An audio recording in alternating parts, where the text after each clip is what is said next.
You know, when you walk through a modern zoo, you probably feel pretty safe, right?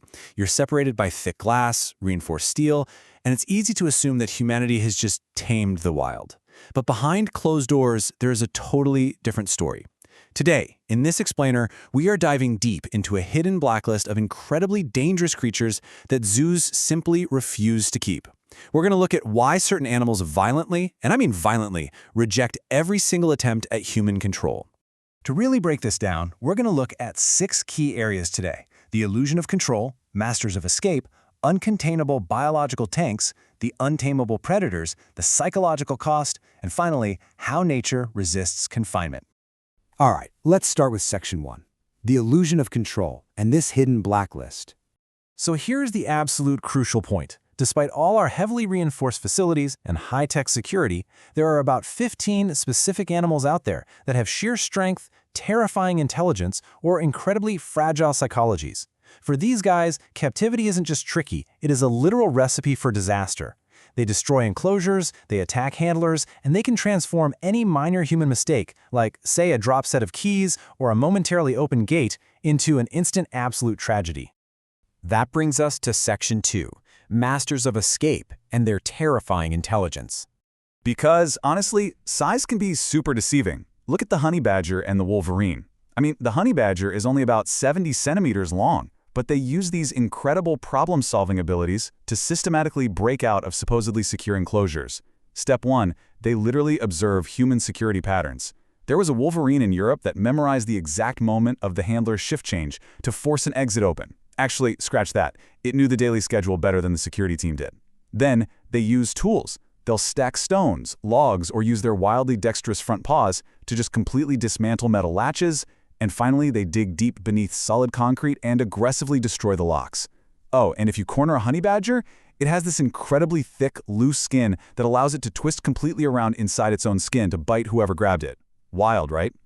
Even the compact Tasmanian devil is an absolute nightmare to contain.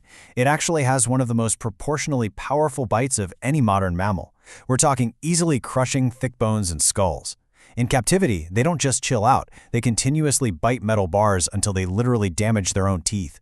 In feeding time, it's chaos. They enter this violent frenzy where they completely ignore humans and attack boots, hoses, veterinary equipment, anything that gets close. Their explosive, twisting speed means trying to physically restrain them is just incredibly dangerous. Okay, let's shift gears to Section 3, uncontainable biological tanks. Here, we're dealing with colossal scale. These are the uncontainable biological tanks, literal mountains of muscle and fat. Take the hippopotamus. Over 4 tons, a 180-degree jaw, and get this, it actually runs faster than humans. If a hippo wants to go through a concrete or iron gate, it doesn't try to open it, it just walks right through it. Then you have the Pacific walrus and the southern elephant seal. The elephant seal can weigh over 4 tons and stretch 6 meters long. During hormone-driven outbursts, they can easily crush thick metal barriers just using their massive body weight. And the black rhinoceros? It's basically a biological battering ram. If it detects an unknown smell, like a new handler, it doesn't back down. It charges instantly at 50 kilometers per hour. For these animals, industrial-grade containment just doesn't stand a chance. But listen, while a 4-ton hippo smashing a concrete wall is definitely terrifying, sheer physical mass is really just one piece of the puzzle here. Sometimes the real danger is perfectly adapted, lethal instinct. Which brings us to Section 4, the untamable predators and absolute violence. This is where we see explosive, completely unhinged violence. Look at the cassowary. It's essentially a 2-meter-tall living dinosaur with 12-centimeter dagger claws on its feet, and it leaps with the biological intent to pierce organs. Calm individuals can suddenly snap over a metallic reflection or just prolonged eye contact. Then there's the Komodo dragon. It looks slow, sure, but it has explosive speed, shark-like teeth, and saliva loaded with anticoagulants. It can easily pull a full-grown adult down during feeding. And the saltwater crocodile, a 1-ton, 7-meter-long ambush predator. The scariest part? Studies show they actually learn human schedules. Imagine walking past a tank, completely unaware that a prehistoric predator is motionless underwater, silently calculating your routine for an ambush. They never lose that instinct. 700 kilograms. To put that into perspective, that is the staggering weight of an adult male polar bear or a Kodiak brown bear. These gigantic predators have absolutely zero natural fear of humans. We aren't their masters. To them, we are purely a food source or just a territorial threat. And this perfectly captures the terrifying tension handlers face. Working near large bears requires a permanent state of alert, because literally any mistake can become an instant fatality. The attack of a towering Kodiak bear is so brutal that specialized containment weapons frequently fail. They'll keep advancing despite severe injuries. They rip out metal gates, they shatter reinforced glass. Working near them is a psychological nightmare because they are constantly testing the weak points of their environment, just waiting for a vulnerability. It's a similar story with the solitary Siberian tiger. It is so terrifyingly efficient that a single human slip triggers a fatal, silent attack in fractions of a second. A poorly closed door, a slip on a wet floor during feeding, that is all it takes. These 300-kilogram ghost predators of the snow never truly accept being confined. And this reality brings us to the darkest, really the most heartbreaking reason these magnificent animals are on the blacklist. Section 5. The psychological cost and extreme stress.